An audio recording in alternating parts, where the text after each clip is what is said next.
É um maior prazer estar aqui com vocês e espero que nessa uma hora de conversa podemos discutir esse tema de tão importante, de maior importância para as mulheres, né? Sobretudo para as mulheres negras. Eu sou a Lúcia Xavier, sou coordenadora de Crioula, Organização de Mulheres Negras aqui do Rio de Janeiro, e como vocês sabem, Crioula luta pelos direitos das mulheres negras, sobretudo pela sua autonomia e pela sua liberdade.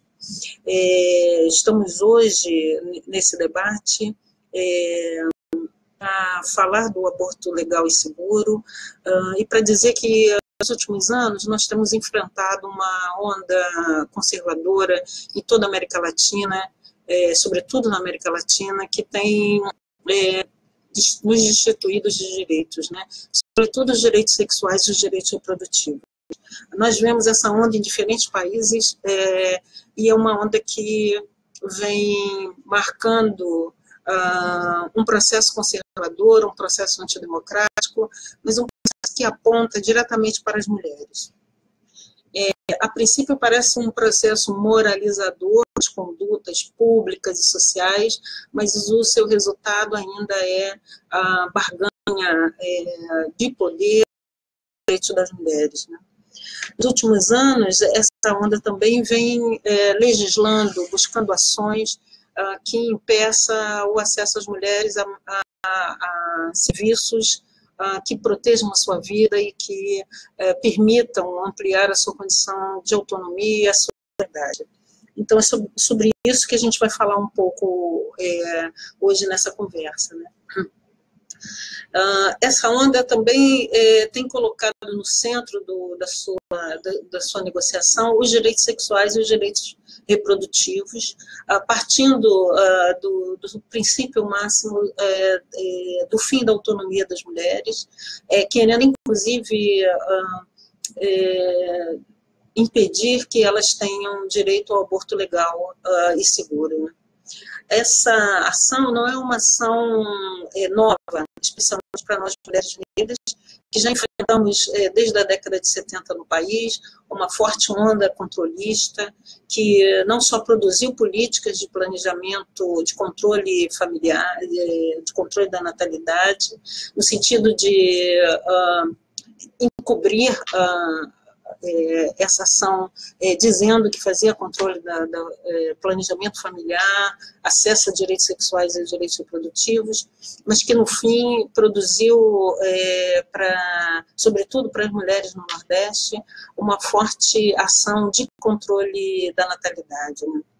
Nós também estamos nesse processo verificando que ainda hoje a maior parte das ações no campo da saúde e mesmo no campo dos direitos avançam em relação ao controle da reprodução das mulheres já em tenra idade, né? Desde novas, desde os 14 anos, são oferecidas a elas contraceptivos de longo alcance, exatamente para evitar que tenham filhos. Alguns dizendo que estão preservando a sua adolescência, o seu direito ao desenvolvimento, mas que, na verdade, querem coibir desde cedo a possibilidade de decisão sobre o seu corpo e sobre a sua reprodução, né?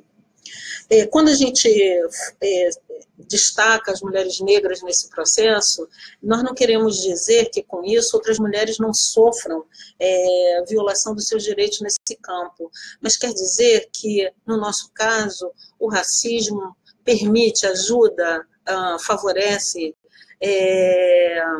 autoriza um controle maior sobre a natalidade, sobre a nossa sexualidade e, sobretudo, sobre a nossa reprodução, né? Esse controle, advindo dos programas sociais, dos programas de saúde, mas também dos programas sociais, e vai sendo estabelecido a partir das experiências do campo da saúde, mas ele se estende a todas as outras ações sociais, né? Nós também temos isso no campo da assistência, onde o controle da família, o controle do número de filhos, o controle da experiência de vida das mulheres passa pelo seu acesso a direitos, olhando a possibilidade dela ter controle da sua reprodução. Além disso, nós também pagamos pela crise ambiental, né? A maioria das mulheres afetadas pela tríplice epidemia de Zika, dengue e chikungunya foram mulheres negras, sobretudo mulheres jovens, que ainda arcam com os filhos com síndrome da microcefalia e que é resultado de um processo onde os seus direitos, sobretudo os direitos sexuais e reprodutivos, são deixados de lado, né? Então, sob o controle do nosso corpo, sob o controle da nossa sexualidade, da nossa reprodução, conhecemos bem a ação do Estado. Mas agora isso tem sido pouco, né, em relação a essas correntes políticas conservadoras presentes no cenário nacional. Elas também acham que precisam legislar a fundo, impedindo que até acesso ao aborto legal seja nos negado.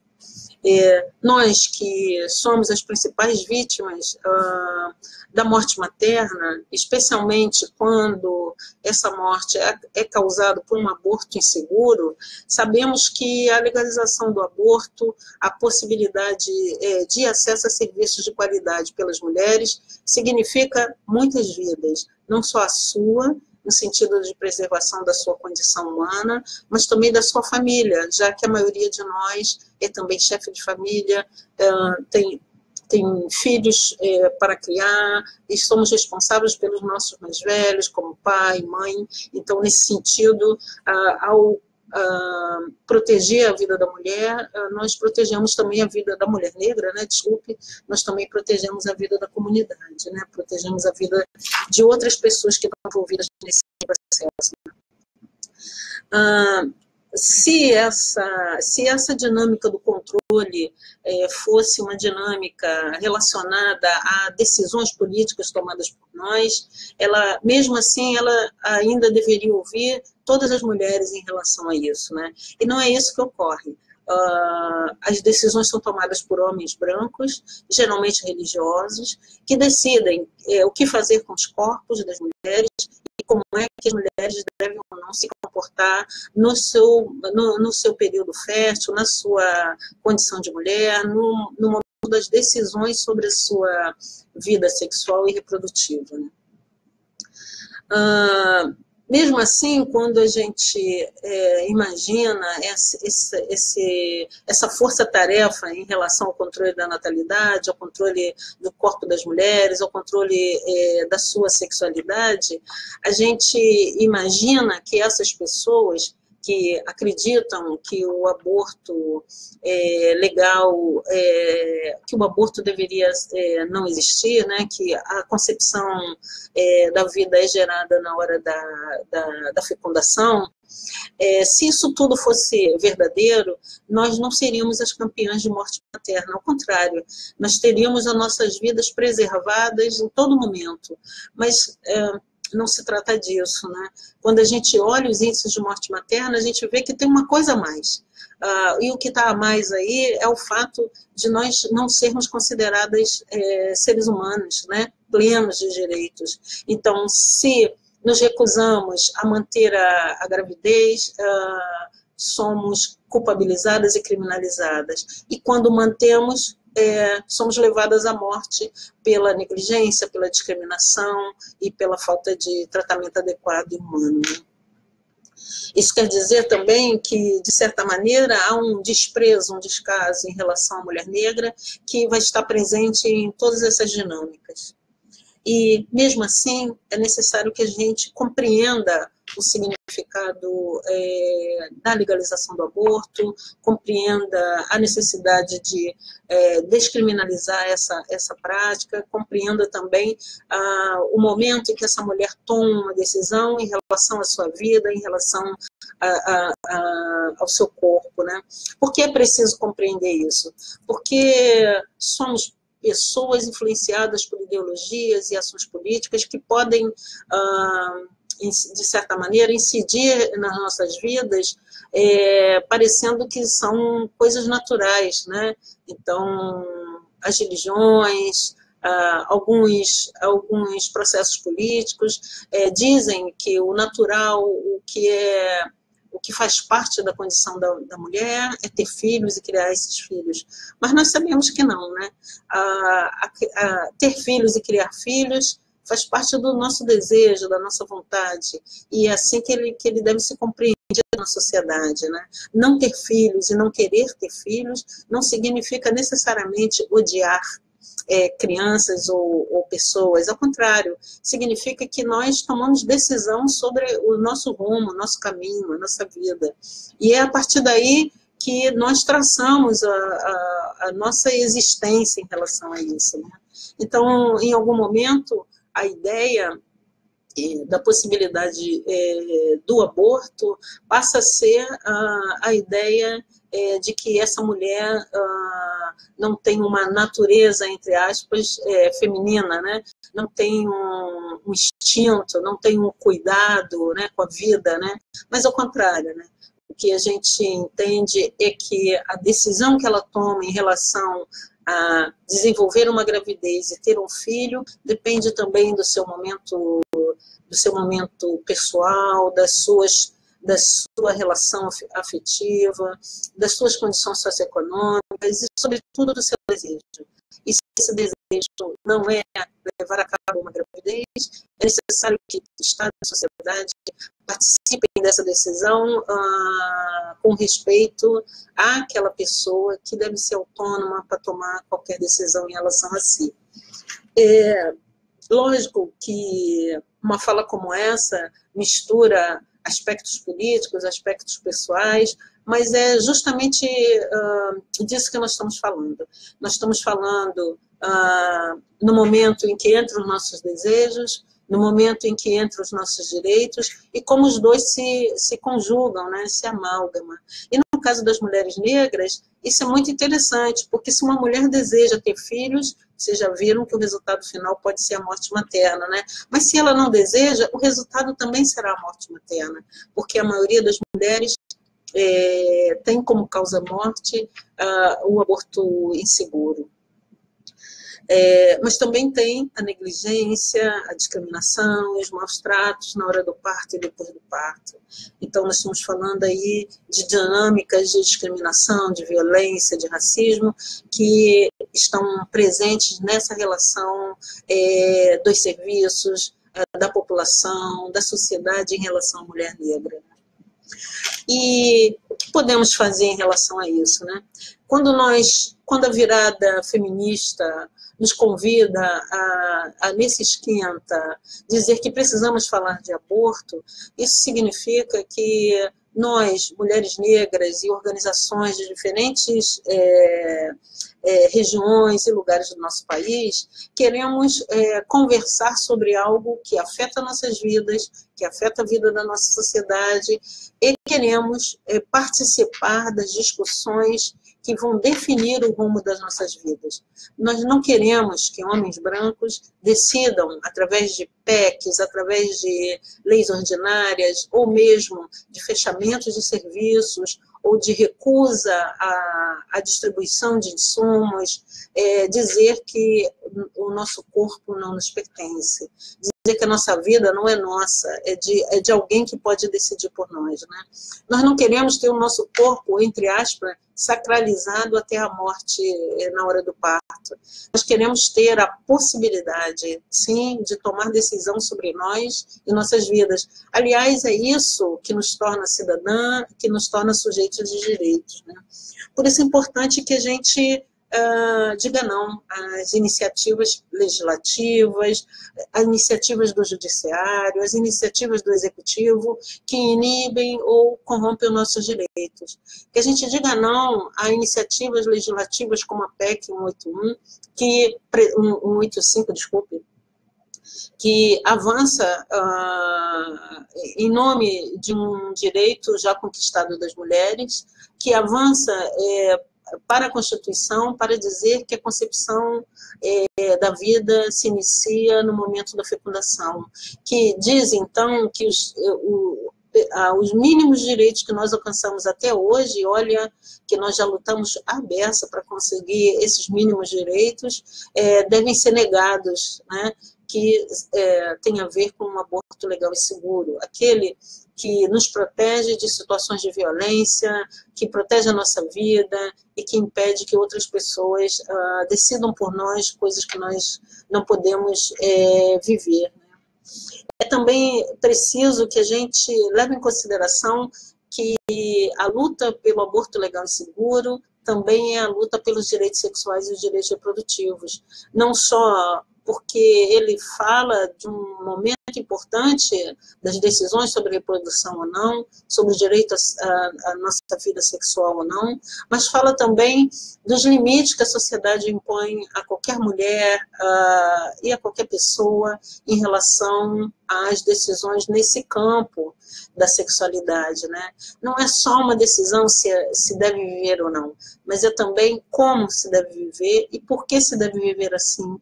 E nesse caso, nada sobre nós sem nós. É preciso também que a gente vá à rua dizer não para essas frentes que têm se constituído, especialmente nas instituições como o Parlamento, como o Judiciário, o Executivo, da negação dos nossos direitos. É preciso que a gente tome datas importantes, como 28 de setembro, para apostar que a nossa voz pode ser ouvida em todos os cantos. Nós precisamos também de aliados, de pessoas que corroboram com a nossa luta, no sentido de poder garantir a nossa vida, mas com qualidade e, sobretudo, com direitos.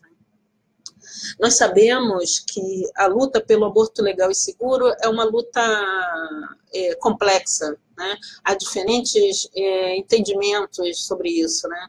Mas se nós queremos mulheres autônomas e livres, nós devemos pensar que medidas, que possibilidades essas mulheres precisam ter na sociedade, sobretudo para o seu desenvolvimento, e como as suas vidas podem ser preservadas, e como as dinâmicas que elas, das suas vidas podem permitir que elas também construam novas possibilidades e acessem desde o aborto seguro até a reprodução segura das suas vidas.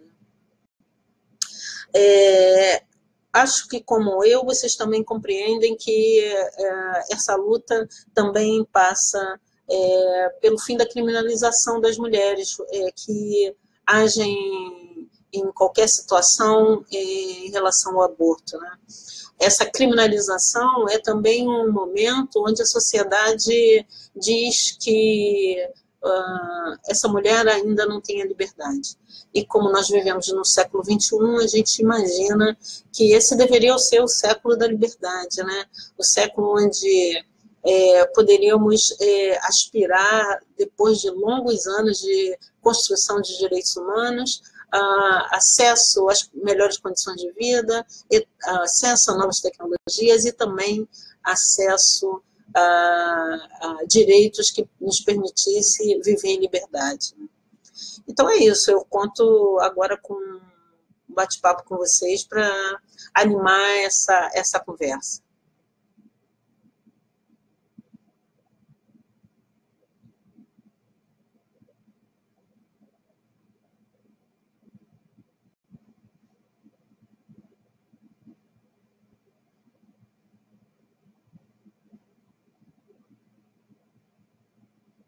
Alguém se anima?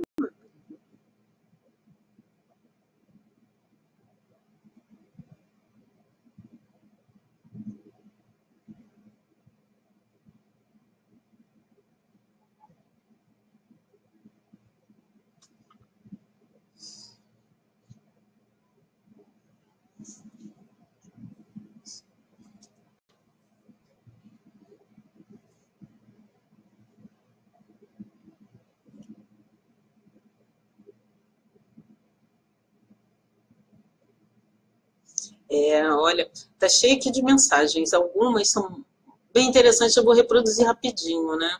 Então, é verdade, nós precisamos trabalhar para a legalização e a descriminalização do aborto. Deve ser uma escolha nossa ter filhos quando a gente quiser e como quiser, né? Essa luta é pela vida das mulheres, sobretudo das mulheres negras, que são muito castigadas com o processo de criminalização e negligência nos serviços públicos. É também a afirmação do direito das mulheres na sua essência, porque nós não basta ter casa, comida e roupa lavada, nós também precisamos ter liberdade. Liberdade, sobretudo, para viver numa sociedade em igualdade, né? E para isso é necessário que as decisões que nós tomemos sobre a nossa vida sejam respeitadas por toda a sociedade.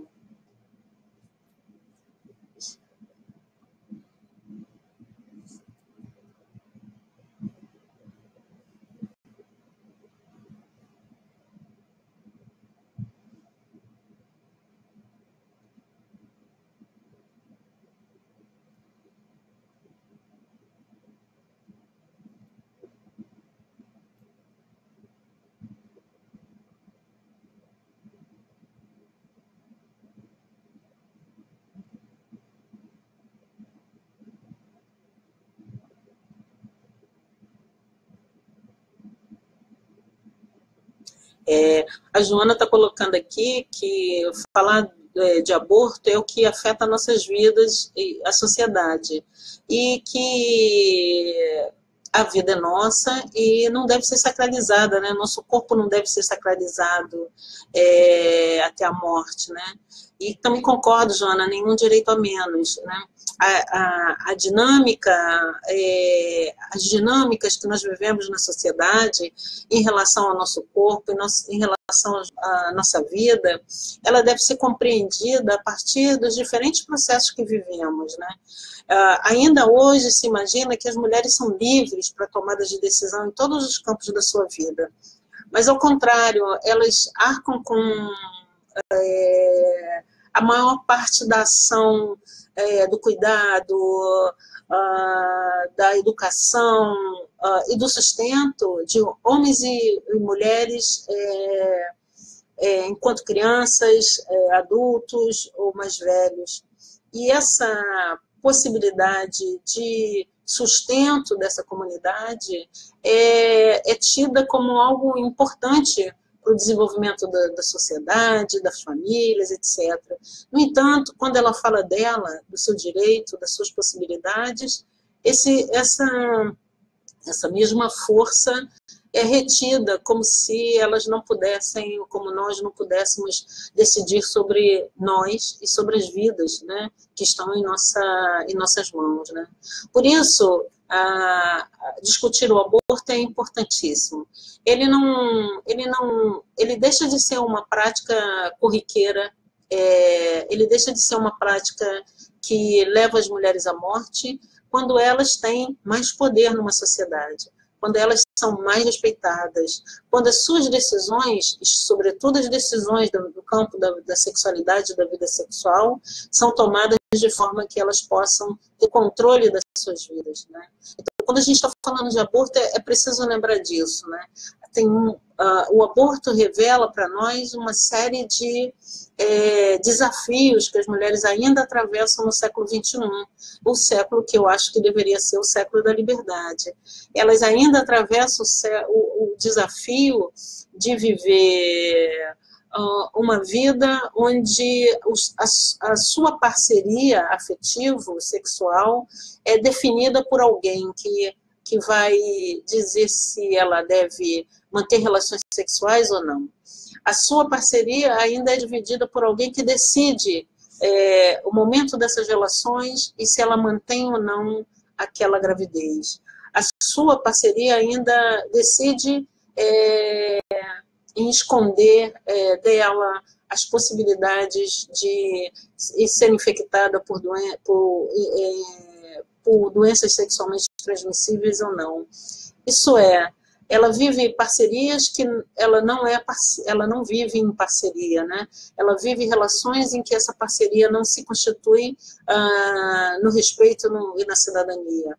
Por outro lado, ela também é tida como um sujeito que tem grande importância na nossa sociedade, desde que ela não fale sobre o seu corpo, seu desejo, sua sexualidade, desde que ela obedeça às regras da igreja, do Estado, da família, desde que ela não rompa essas regras.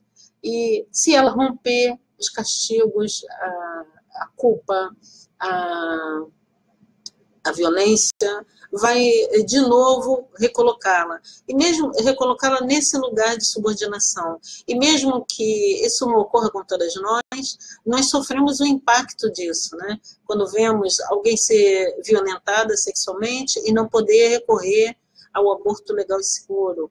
Quando a gente vê alguém dizendo, eu não posso ter mais esse filho porque não tenho condições materiais nem condições espirituais para cuidar dele, e alguém dizer, bom, você fez, o problema é seu, agora você se vira, né?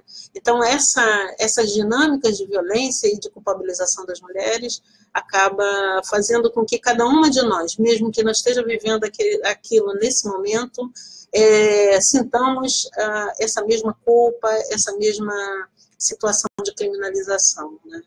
E quando elas são mais jovens, pior ainda, né? Porque, como eu disse, esse século da liberdade não está para jovens. Elas não têm ainda direito de escolher os seus parceiros ou parceiras sem serem vigiadas, sem serem avaliadas, sem serem taxadas, né, disso ou daquilo, ou mesmo de viver a sua vida sexual sem violência, né, e com segurança. Né? Então, quando elas engravidam, aí a violência se expressa em todos os momentos. Quando essa gravidez acaba, resultado positivo ou negativo, se ela sai com vida, aí começa a perseguição para que ela não engravide de novo, para que ela se inscreva em programas que vão garantir que ela vai chegar até determinada idade sem parir de novo. Né? Então, esse é o tema que a gente não pode deixar de conversar. E eu estou esperando aqui as discussões. E Solimar disse, nada sobre nós sem nós. É isso mesmo, Solimar.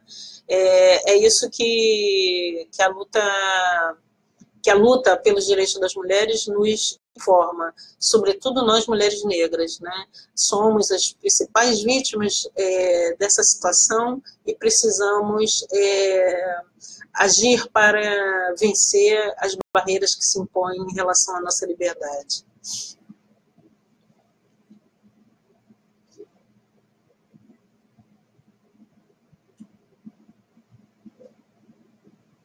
Pois é, a Catiúcia acabou de botar aqui que ela achou ótimo e me pediu a bênção, né? A bênção, Catiúcia. Então, eu queria lembrar que esse também é um tema vigoroso nas religiões, né? Sobretudo nas religiões de origem cristã, judaico-cristã, né? Mas também nas religiões de matriz africana. É necessário que religiões que abominam a discriminação contra a mulher, que abominam o fim do direito da mulher, se envolvam nessa luta. Elas podem não ter o aborto legal como bandeira, mas precisam compreender as dinâmicas do enfrentamento da violação dos direitos das mulheres, para que a gente possa, então, estabelecer novos processos de cuidado, de acolhimento, sobretudo as religiões de matriz africana, para mulheres que alcançam essas religiões, essas instituições em situação de abortamento ou não. Né? É necessário que a gente abra espaço para as conversas com as mulheres sobre o que elas estão vivendo.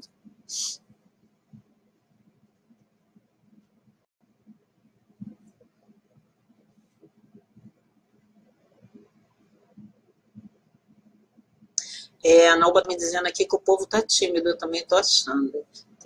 Tem só figuronas aí, meninas, mulheres poderosas, e estou achando que o debate está tímido. Eu que estou caçando aqui, ó, e conversando com vocês, morrendo de medo, porque é a primeira vez que eu faço isso. Né?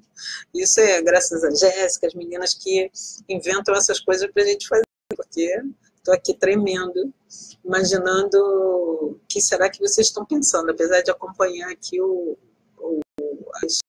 as mensagens, né?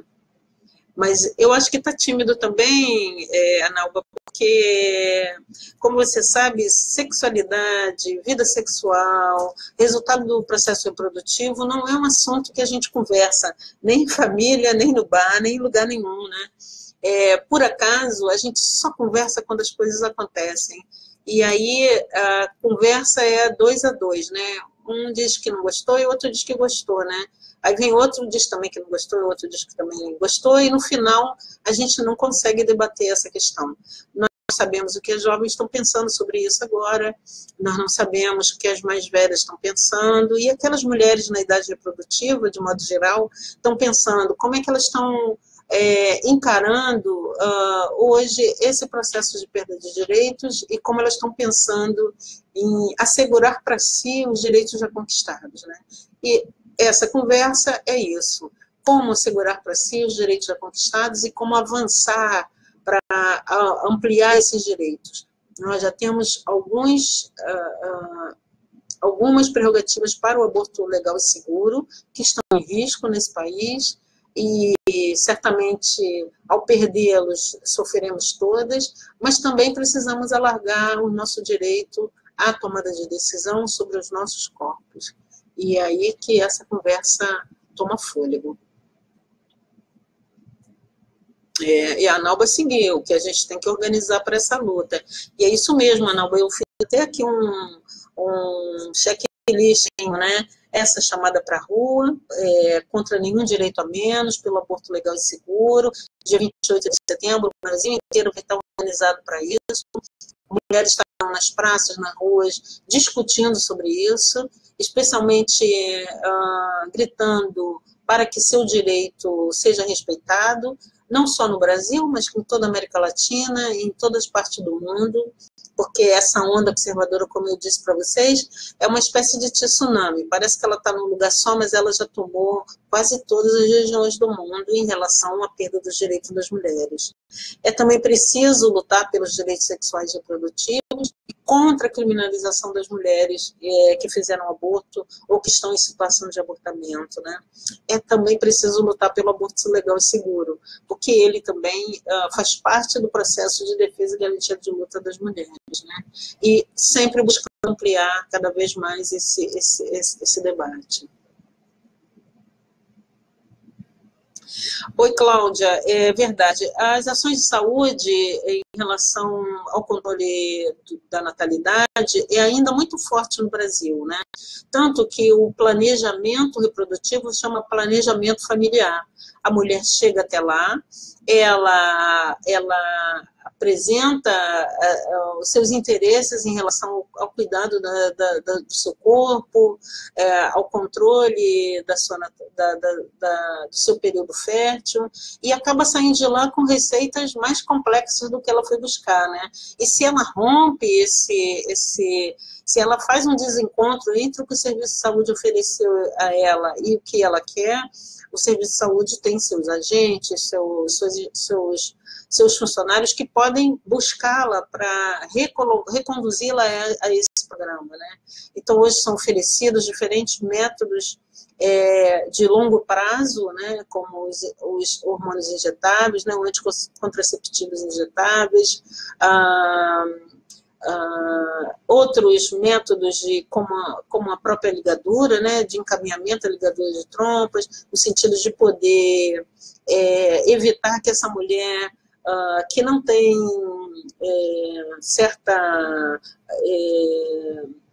que não vai constantemente às unidades de saúde, que ela possa ter esse momento de controle da natalidade um pouco mais fechado, né? Nós chamamos de controle da natalidade porque, na verdade, ela não recebe informação suficiente para isso. Ela não sai de lá com um leque de opções, ela não experimenta diferentes insumos, ela só está lá para que ela não engravide de novo, ao invés dela estar lá para ter uma vida sexual plena, melhor conduzida, com mais informações para a tomada de decisão acertada e consciente, e, sobretudo, para a sua saúde, né? Então, ela consegue sair de lá com um contraceptivo de longa duração, mas ela não consegue pegar uma camisinha feminina, não está à sua disposição, né? Então, é nesse sentido que eu falo de um controle da natalidade, quer dizer, de ações que visam somente baixar as taxas de natalidade do que necessariamente permitir que a mulher alcance uma saúde sexual e reprodutiva plena, né? Então, é nesse sentido que a gente alerta a questão dos serviços de saúde.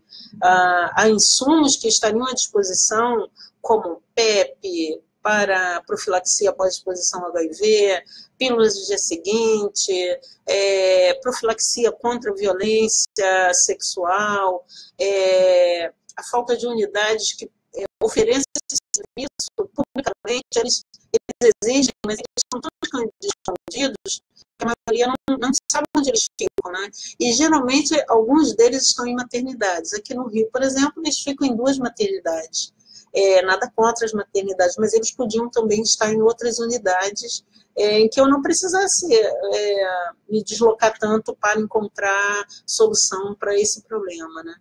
Então, é nesse sentido que a gente fala da ideia do controle. O que está objetivando a ação em saúde é a diminuição do número de gravidez e não necessariamente a condição de tomada de decisão informada e com qualidade, onde entra a informação, o insumo e o acesso ao serviço.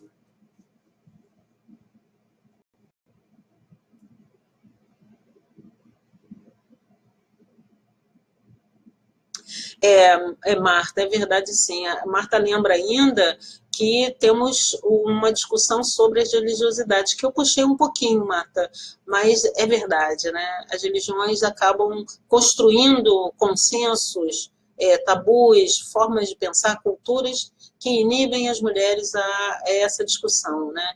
Nós estamos enfrentando Estado, Igreja e sociedade nessa questão. E a Schuma lembra que essa é uma questão da perda de direitos que estão sedimentados na ação do racismo patriarcal, heteronormativo, e que, de certa maneira, destitui as mulheres de direitos em todos os campos, né? É como se essa fosse a porta aberta para a ação contra os direitos das mulheres em todos os sentidos, né? Mas essa, assim, aquela faca que crava no peito, né?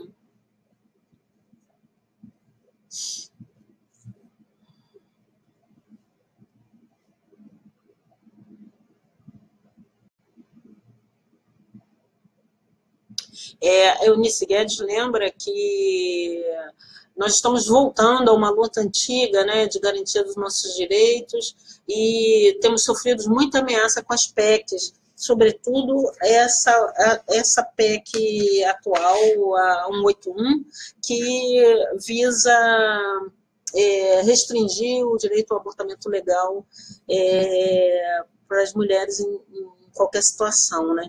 Eu diria também que essa luta atual, ela lembra a luta do passado, onde nós nos constituímos como cidadãs, sujeitos políticos, graças à ação feminista, antirracista, para dizer que mulheres eram sujeitos de direitos, que mulheres tinham direitos, que mulheres eram seres humanos, mas temos que pensar que no momento atual a ação política em defesa dos nossos direitos, ela também ela atravessa diferentes contextos. Nós lutamos para a manutenção dos nossos corpos, das nossas mentes, das nossas saúdes, da nossa subsistência, da nossa condição de mulheres livres, em contextos onde as possibilidades de uma existência com equidade e liberdades são reais, mas que diferentes setores da sociedade se recusam a dar continuidade a esse pacto, né? Aos pactos assinados tanto nas conferências internacionais quanto na Constituição de 88, e de certa forma, o momento político tem facilitado a barganha desses grupos em relação aos nossos direitos. Mas esses grupos já são visíveis, nós já os reconhecemos, já sabemos que eles estão ali e sabemos que eles estão fazendo esforços para impedir os nossos direitos. Mas a minha preocupação são com os nossos aliados, as pessoas de bem, aquelas que estão vendo que esse tipo de ação política está destruindo processos democráticos, está destruindo a liberdade, está desqualificando a equidade, está submetendo as mulheres a um processo retrógrado de falta de direitos, a uma condição social e política que nós nos recusamos e não estão se levantando contra isso, né? Então, esse momento, ele não demonstra só um apetite voraz contra os direitos sexuais e reprodutivos, sobretudo naquilo que se refere ao aborto, mas ele significa retrocesso completo sobre aquilo que nós alcançamos, que é a isonomia de direitos, né? É um retrocesso que vai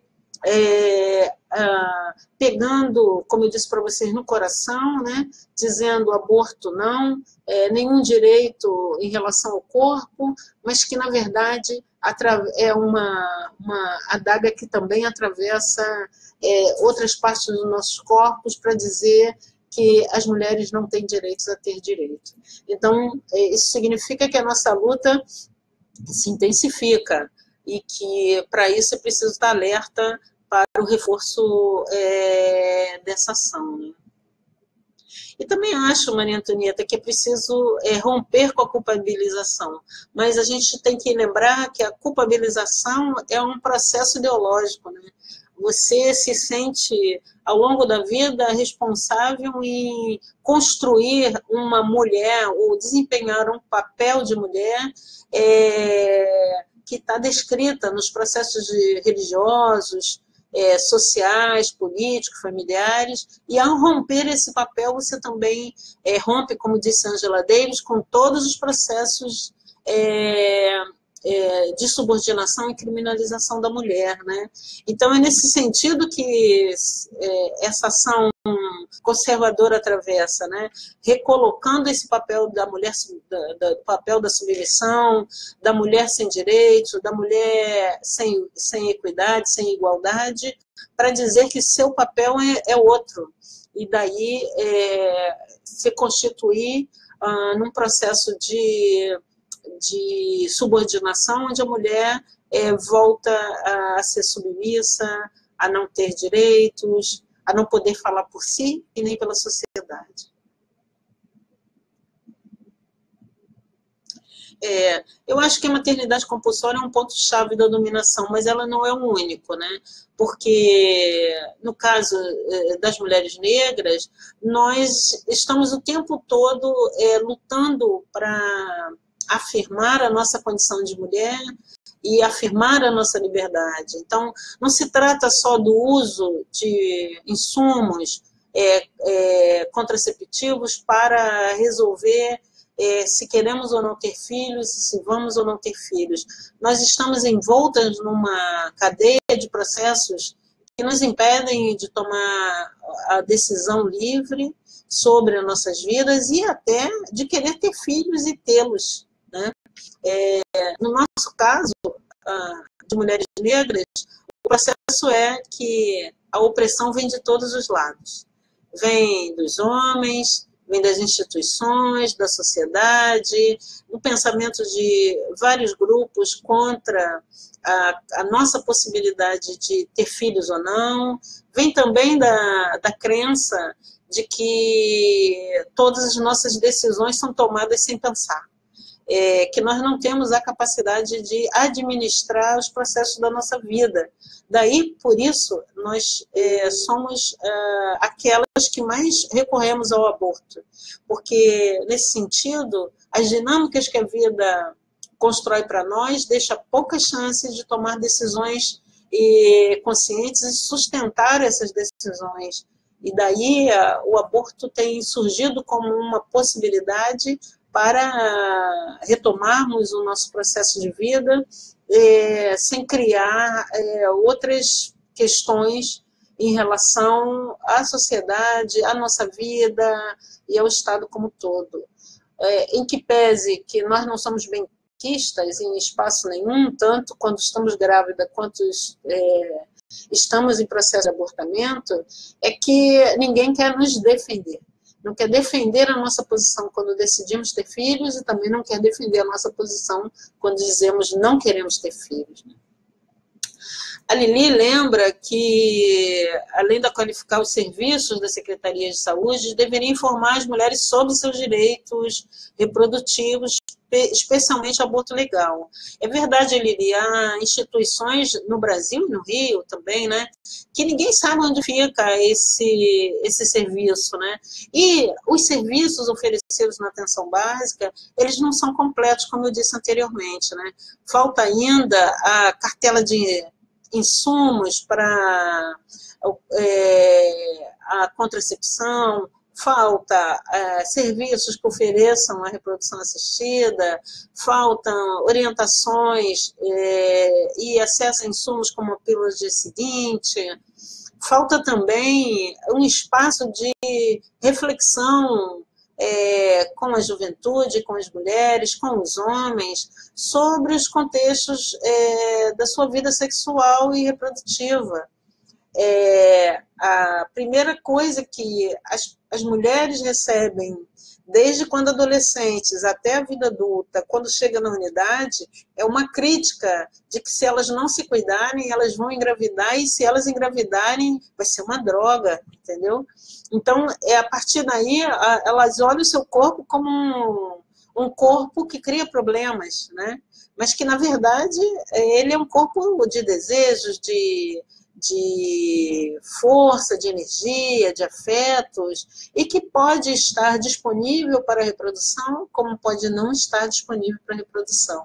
Então, os serviços de saúde podiam também ser esses espaços de reflexão sobre a sexualidade, não como uma sexualidade ensinada, né, uma vida sexual, uma educação sexual, né, como se era necessário que você se educasse para viver as suas emoções e sentimentos, para viver os seus desejos, mas que você pudesse reconhecer nesses espaços, tanto da família quanto dos serviços públicos, o lugar para refletir sobre isso, para refletir a transexualidade, para refletir a maternidade, para refletir a não maternidade, para refletir os seus desejos, para refletir as suas orientações sexuais e, sobretudo, para ter apoio, caso você decida ou não pela reprodução ou não, né? Então, o aborto, na verdade, é também resultado de uma dinâmica social de exclusão das mulheres, de impedimento das mulheres na tomada de decisão sobre a vida na sociedade, sobre os rumos do Estado, né? Ele não é só um momento em que se decide o que ela vai fazer com o seu corpo, não, mas é a partir daí o que ela não pode fazer na sociedade e nem pode fazer com o Estado, né? E, por isso, sempre voltamos a olhar para elas e dizer que a questão está com elas. Mas, no fundo, está com a sociedade, com o Estado, que vê nessa mulher a incapacidade de gerenciar essas esferas em relação aos seus direitos, sobretudo aos direitos da sociedade como um todo. Estou meio confuso o que eu quis dizer, mas o que eu quis dizer é que, quando as mulheres decidem, elas decidem o que vão fazer da sua vida sexual e da sua vida reprodutiva, elas também decidem como será a democracia, como serão as relações entre as relações sociais entre homens e mulheres, ela decide também como quer a sua sociedade, ela decide também como quer seu Estado, né? Ela decide, sobretudo, como será a vida das próximas gerações.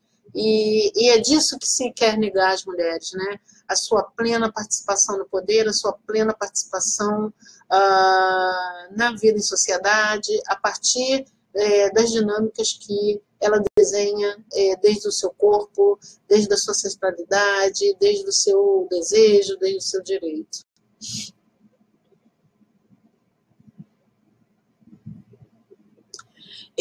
Thaís está falando aqui sobre os países que permitem o aborto legal, né, e seguro, né?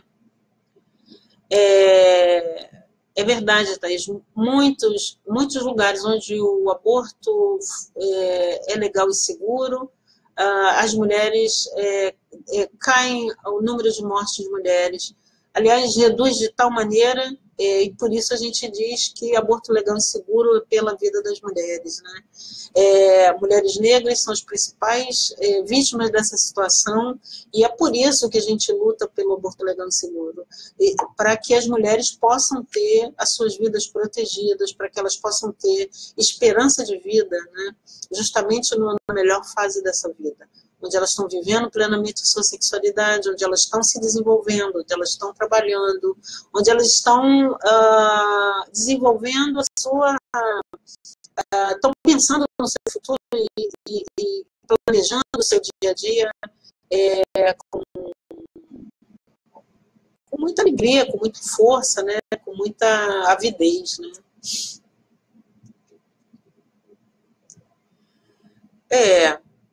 Eu acho assim, a Eunice lembrou da Política Nacional de Saúde da Mulher, que não é implementada no país, né?